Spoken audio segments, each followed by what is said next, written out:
بسم اللہ الرحمن الرحیم۔ السلام علیکم معزز طلبہ کرام، آپ سب کیسے ہیں؟ آج ہم نور الانوار کے سبق نمبر 244 کو پڑھیں گے۔ آج کے ہمارے سبق کا عنوان ہے ایک تفریح۔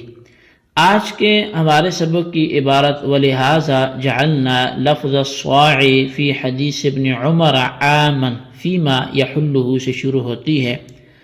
در حقیقت جو ہم نے سابقہ سبق کے اعتراض سے پہلے جو باتیں پڑھی تھی کہ مجاز میں عموم ہو سکتا ہے، مجاز عموم کا فائدہ دے سکتا ہے، یہ عموم کا احتمال رکھ سکتا ہے، تو اسی پر بطور تفریح آج ہم مسئلہ پڑھیں گے کہ پھر ہم نے مجاز سے عموم کیسے مراد لیا۔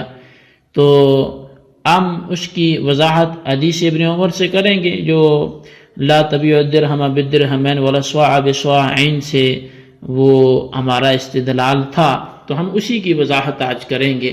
تو آئیے سب سے پہلے عبارت پڑھ کے اس کا ترجمہ کرتے ہیں اور اس کے بعد پھر سبق کی وضاحت کی طرف بڑھتے ہیں۔ مصنف علیہ رحمہ لکھتے ہیں وَلِهَذَا جَعَلْنَا لَفْظَ الصَّاعِ فِي حَدِيثِ ابْنِ عُمَرَ رضی اللہ عنہما عَامًا فِيمَا يَحُلُّهُ، اور اسی وجہ سے ہم نے حضرت عبداللہ بن عمر رضی اللہ تعالیٰ عنہ کی حدیث میں موجود لفظ صاع کو عام بنایا اس سے جو اس میں حلول کیے ہوگا، ای لِأَجَلِ ان المجاز یکون عاما جعلنا لفظ الصاع فی حدیث رواہ ابن عمر رضی اللہ عنہ عن الرسول صلی اللہ علیہ وسلم وهو قوله لا تبيع الدرهم بالدرهمين ولا الصاع بالصاعين عاما في كل ما يحل الصاع ويجاوره۔ فرماتے ہیں کہ یعنی کہ اس وجہ سے کہ بے شک مجاز عام ہوگا، ہم نے حضرت عبداللہ بن عمر رضی اللہ تعالیٰ عنہ نے جس حدیث کو رسول اکرم صلی اللہ علیہ وسلم سے روایت کیا ہے، اس حدیث میں موجود لفظ صاع کو ہم نے عام بنایا ہر اس چیز سے جو صاع میں حلول کی ہوئی ہو، جو صاع میں موجود ہو۔ اور وہ فرمان نبی علیہ السلام کے یہ ہے کہ ایک درہم کی بے 2 درہموں کے ساتھ نہ کرو اور ایک صاع کو 2 صاعوں کے بدلے میں نہ بیچو۔ فرماتے ہیں کہ لأن الحقیقۃ لیست بمرادۃ اتفاقا، اس لیے کہ ولا الصاع بالصاعین سے جو حقیقی معنی ہے وہ تو بالاتفاق یہاں مراد نہیں ہے۔ تو اس کی وجہ یہ ہے کہ اذ نفس الصاع الذی یکون من الخشب یجوز بیعہ بالصاعین فی الشریعۃ، اس لیے کہ جو نفس صاع ہے یعنی جو لکڑی کا ہوتا ہے، شریعت میں اس کی بے 2 صاع کی عوض وہ جائز ہے۔ تو فلا بد ان یکون مجازا عما یحلہ، تو پس ضروری ہے یہ کہ یہ مجاز ہو اس سے جو اس صاع میں حلول کیے ہوئے ہو۔ فالشافعی رحمہ اللہ تعالی یقدر لفظ الطعام فقط، پس امام شافعی علیہ الرحمہ وہ لفظ طعام ہی کو مقدر مانتے ہیں، وہ صاع کے اندر لفظ طعام ہی کو مقدر مانتے ہیں۔ ای لا تبیع الطعام الحال فی الصاع بالطعام الحال فی الصاعین، ان کے نزدیک اس حدیث کا مفہوم اور مطلب یہ بنے گا کہ کھانے کو نہ بیچو وہ کہ جو صاع میں حلول کیے ہوئے ہوتا ہے، اس کھانے کے ساتھ کہ جو 2 صاعوں میں حلول کیے ہوئے ہوتا ہے۔ تو 1 صاع کے کھانے کو 2 صاع کے کھانے کے ساتھ نہ بیچو، یہ مطلب بنے گا ان کے ہاں حدیث کا۔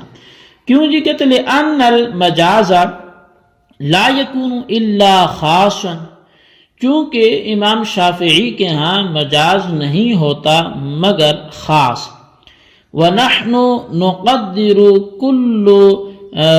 نقدر كل ما يحل أي لا تبيع الشيء المقدر بالصاع بالشيء المقدر بالصاعين سواء كان طعاما أو غيره هذا ما قالوا.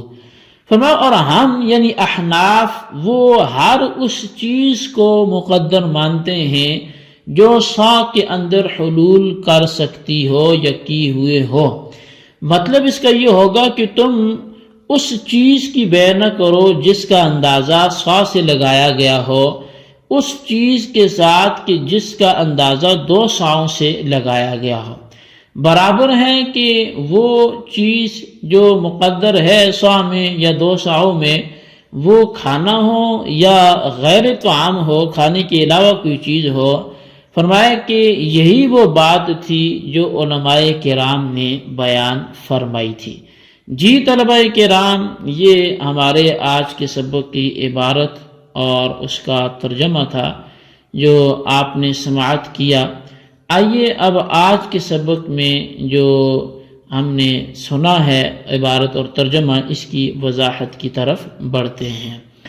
تو یہ بات پہلے بیان کر دی گئی تھی کہ احناف کے نزدیک مجاز یہ عام ہوتا ہے. یہ ہم نے جیسے مجاز کا چیپٹر شروع کیا تو اس وقت سے اس چیز کو ہم پڑھتے آ رہے ہیں. اب جب یہ ہمارا ایک اصول بن گیا کہ احناف کے نزدیک مجاز عام ہوتا ہے، تو اسی پر متفرع کرتے ہوئے فرمایا کہ ابن عمر رضی اللہ تعالی عنہ کی جو حدیث ہے کہ لا تبیع الدرہم بالدرہمین ولا الصاع بالصاعین، کہ 1 درہم کی بیع نہ کرو 2 درہموں کے ساتھ اور 1 صاع کو نہ بیچو 2 صاعوں کے ساتھ. فرمایا کہ یہ اس حدیث میں حقیقی معنی تو بالاتفاق مراد نہیں ہے، یعنی جو یہاں صاع ہے کہ صاع کو صاع کے 2 صاعوں کے بدلے نہ بیچو، یہ حقیقی معنی تو بالاتفاق نہ شوافے کے ہاں یہ مطلب ہے نہ احناف کے ہاں یہ مطلب ہے. تو بالاتفاق یہاں صاع سے اس کا حقیقی معنی وہ پیمانہ جس کے ذریعے چیز تولی جاتی ہے ناپی جاتی ہے وہ مراد نہیں ہے کہ صاع کے حقیقی معنی تو اس ظرف اور برتن کے ہیں جو لکڑی کا ہوتا ہے. تو اس 1 لکڑی کا 2 لکڑیوں کے عوض بیچنا یہ تو شرعاً جائز ہے. مطلب وہ جو نفس صاع ہے، ایک طرف 1 صاع ہو اور دوسری طرف 2 صاع ہوں، تو یہ 1 لکڑی کا صاع دوسری لکڑی کے 2 صاع کے عوض بیچنا یہ تو شرعاً جائز ہے. حالانکہ حدیث میں 1 صاع کو 2 صاع کے عوض بیچنا ناجائز قرار دیا ہے.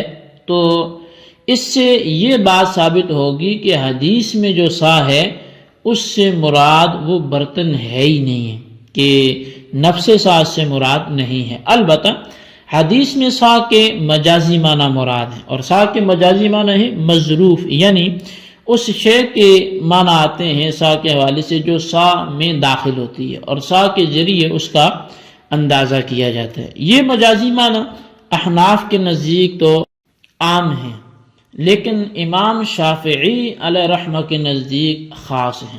بس امام شافعی علیہ رحمہ کے نزدیک مجاز چونکہ صرف خاص ہوتا ہے اور عام نہیں ہوتا، اس لیے وہ یہاں صاع سے مراد صرف اناج لیتے ہیں.